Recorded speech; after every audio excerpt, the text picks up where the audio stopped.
everybody, Spooky Sandwoman here. Thank you.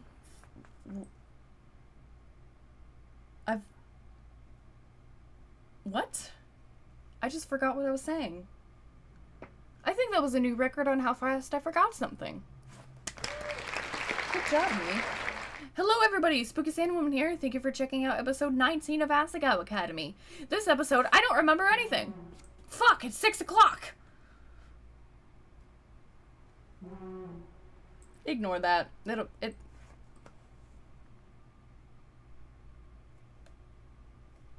Okay, cool, that was it. So, last episode, super important episode. We went on our date to the flower festival with Gerard. He said some really, really nice things about us because he's a really, really nice person. Shit, man. I want to be his friend in real life. Gerard. Message me. I was gonna say call me, but I felt like that would have more of a romantic implication, and nah. Let's get back to the game. It didn't take long until we were in front of my dorm, saying goodbye. Thank you so much for asking me to the festival. Thanks! Thank you for asking me. Well, almost. Well, then I'll see you tomorrow? Oh, wait. He glanced away, a light blush on his cheek. Then, with a firm nod, he dug his hand into his pocket. There was something I wanted to give you. Oh no, he's proposing. When I saw it, it just reminded me of you, so... Sheepishly, he pulled an IBK out of his pocket. Gerard, what are you doing? Oh! It's cute! This is cute! I love kitties! I was gonna point to one, but I don't have one. It was bright pink, the same shade of color as my hair. Oh! Staring happily at me as if I was holding on to a secret all of its own. That's specific. Gerard. Gerard! Gerard put an arm around my shoulders. Ooh, human contact. Do you like her? Her name is Chibiupa. Chibiupa. Sounds like something Oompa Loompa would sing. Chibiupa. I'm not gonna keep going with that. I didn't know if you were interested in IBKs, but every time I looked at her, I saw you, so... I figured even if you didn't like IBKs, you'd like this one. Gerard, it's adorable! That's great! I'm so glad you think so! I'll keep it right by my bedside, so it'll be the first thing I see every morning and the last thing I see every night. I love it! Hana, you're so freaking cute. That makes me really happy. Maybe I'll make an IBK collector of you yet. Anyways, you should get inside. Don't want you waking up all tired tomorrow. It'll happen anyway. I'm perpetually exhausted. Okay. Thanks, Gerard. Bye! Good night! See you later. See you tomorrow! Good night! Goodbye! I don't want this conversation to end! I shut the door behind me, heart soaring. Gerard was such a nice guy. Such a nice guy. I crossed the room and placed Chibiupa on the edge of my desk lamp right next to my bed. Welcome to your new home. I hope you like it here. I giggled to myself and lay in bed with a contented sigh. I really felt like I could be happy with Gerard, and the thought both thrilled me and terrified me. Love does that. Love does that. Holy fuck, that was a long-ass chapter 1. Chapter 2! In some ways, it was a huge disappointment that Gerard wasn't in my class. In other ways, it was a relief. I've been writing his name in my notebook a million times. I've filled this entire composition notebook filled with his name. Oh, hi Shane. You're going to tell Gerard about this? Oh, I have an idea. Don't. Where are you going? Shane! Shane! I fucked up. I longed to see him again, to talk to him and to feel his warmth. But that would have been way, way too distracting in class. Especially with Maya around. Oh god. When lunch finally rolled around, I sprang from my desk like a rocket shooting out into space. Hana! Whoa, Hana, calm down! Hurry up, I'm really, really hungry today. What I was going to say was absolutely inappropriate, and if I feel like it, I may put that on the screen, but if I even remember it, so you know what? I'm going to write it down on a post-it note. Where are my post-it notes? Where are my post-it notes? Where are my post-it notes? Where are my post-it notes? Where are my post-it notes? You know what? They're probably behind my camera.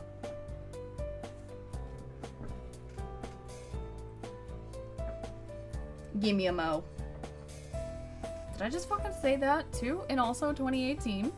Okay. Got it. Oh, I'm sweating my butt off. I'm sure you are, Hana. Oh god, she said it for me! Never mind! Hungry for Gerard. What? Pardon? Nothing! Let's go, let's go! Oh my god. She said it for me, you fucking pervert! As Maya and I approached the normal boots table, Gerard flashed around an ivy cake with a gray wizard's hat and long beard, a huge dorky grin on his face. See what I mean? Check it out! It's Grandbeard the Bay! He's one of the rarer finds and it is said to lack a gender, not participating in either norms but preferring to be referred as a he. That's cool! Very neat! We squeezed into the table as the rest of the boys looked on, bemused. I like his cloak. Right? Right? Most of the versions I saw were missing it, but they were still trying to charge almost full price for him. It was ridiculous.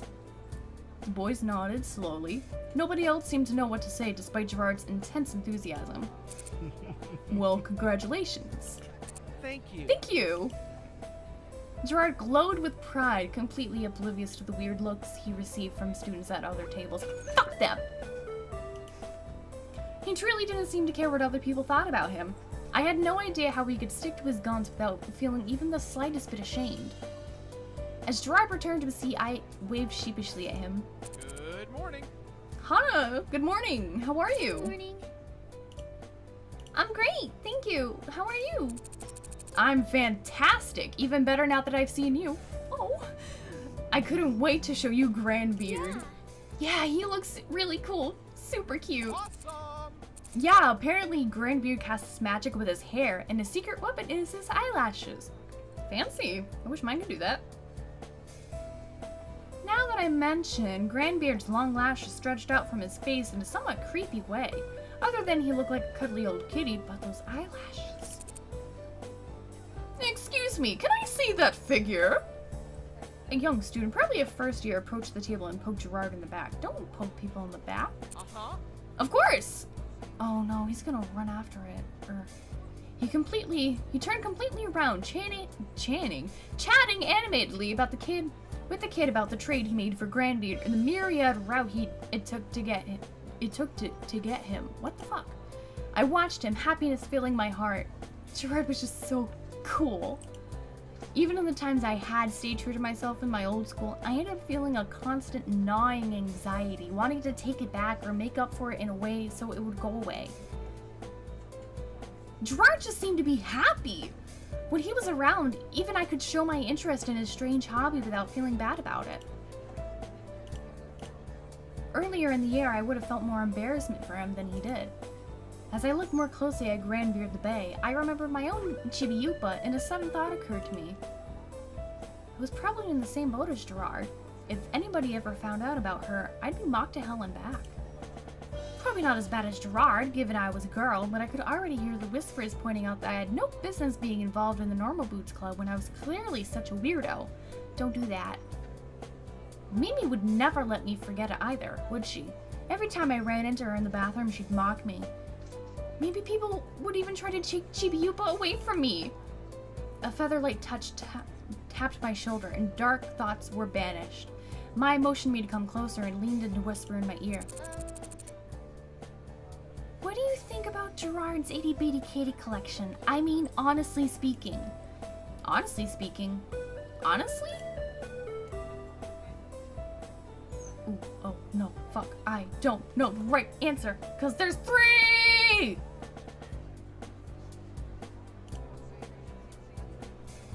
I need a moment.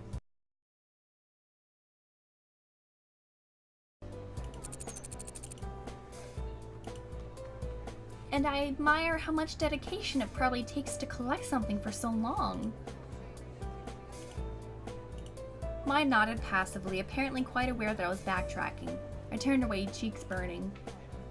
When we were finished eating, Mai and I dumped our trays and headed for the door. Hana!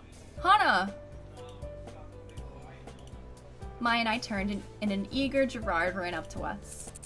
Hey, Hana, I was hoping to walk you back to class today. What do you think? Really? Oh, that's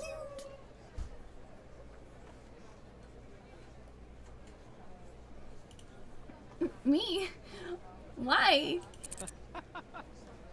Yes, you. Of course you. In that case, I will entrust you to her care. Mai clapped Gerard on the back, then gave me a wink and a thumbs up. But... Hasta la vista, baby. Am I gonna die? Oh, no, never mind. Hey, Jared! Wait up! Oh, God. Oh, no. Jared, run.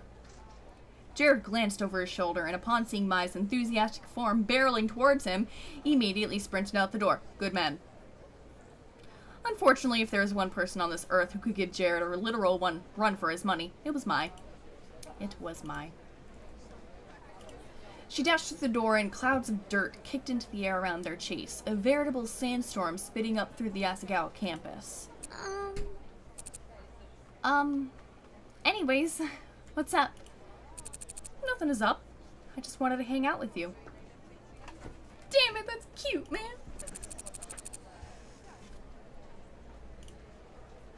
I mean, I know we just saw each other a ton at the Flower Festival and everything, but... Well...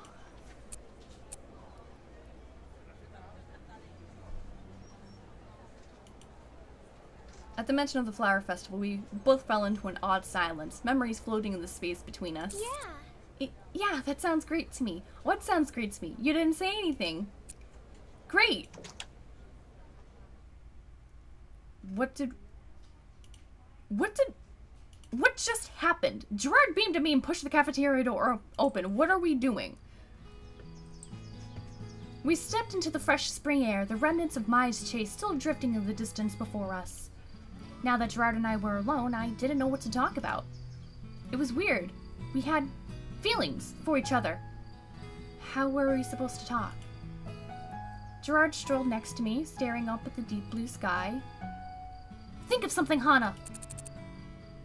Chibi-Yupa's doing well, by the way. Really? Is she? That's great. She's really so cute and small, so she doesn't take up that much space. I can see how having a whole bunch of itty bitty kitties would be appealing. So much cuteness, and you can see it every time you wake up. Right? Right? That's exactly how I feel about it. It's just really fun. And if you find something to brighten up your day, why not do it? Life can already be hard enough, so we shouldn't make it harder for anybody. Right? Right? Right? But as I beamed at Gerard, a memory wedged itself into my mind. A memory from just before I came to Asagao. A memory that involved one of my past friends. We shouldn't make it harder for anyone, huh? But... Oh, so today I got some news about Princess Pumpernickel. Princess Pumpernickel? She's the rarest itty bitty kitty figure. Supposedly, there's only 3 copies of her in existence. Apparently, some collectors are starting to think she doesn't exist. One compiled this huge list of information about the supposed figure and posted it online, and now the community's split on it.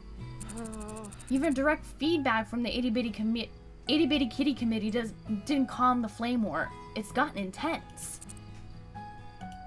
Do you think it exists? Absolutely. Of course I do. Why on earth wouldn't they? That would be a waste of time and money on the Itty Bitty Committee's part, and it would make their fan base angry. What purpose would it serve? Even in the event they didn't have one before this outrage, they'll be starting a production as we speak. He sighed dreamily.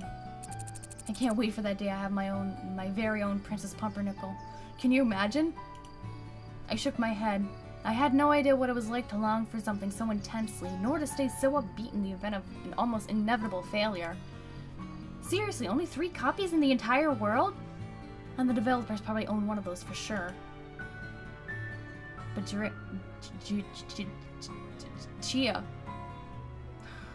Gerard was undeterred. I've wanted it ever since I first started collecting. And you could say the dream of having it was what sparked my fascination with IBKs in the first place. That's so cute. We stopped in front of why can't I read now? We stopped in front of the door to my classroom, and Gerard saluted me. Thanks for listening. Well, I'll be on my way. Thanks for walking with me. No, thank you. Gerard disappeared to his own classroom, and I stopped to grab my math book from my locker before heading in. When I closed my locker door, Jimmy was there. Hi, Jimmy. What are you doing? Ah, what is this? He's never gonna find it, you know. Is that rain? It's raining. I stared incredulously at him, and he pointed from his eyes to mine. I'm watching you. Why? I didn't do anything, Jimmy! Fuck you, Jimmy. Jimmy slithered off towards the lower staircase, heading to his classroom on the first floor. I shook my head slowly. Sure, it was possible that Gerard wouldn't find his itty-bitty kitty figure, but I wanted him to find it. I really wanted him to find it. Surely there was some way I could help. I'm gonna end this episode off here because God knows how long this has been going on with all those cuts and shit and things and shit.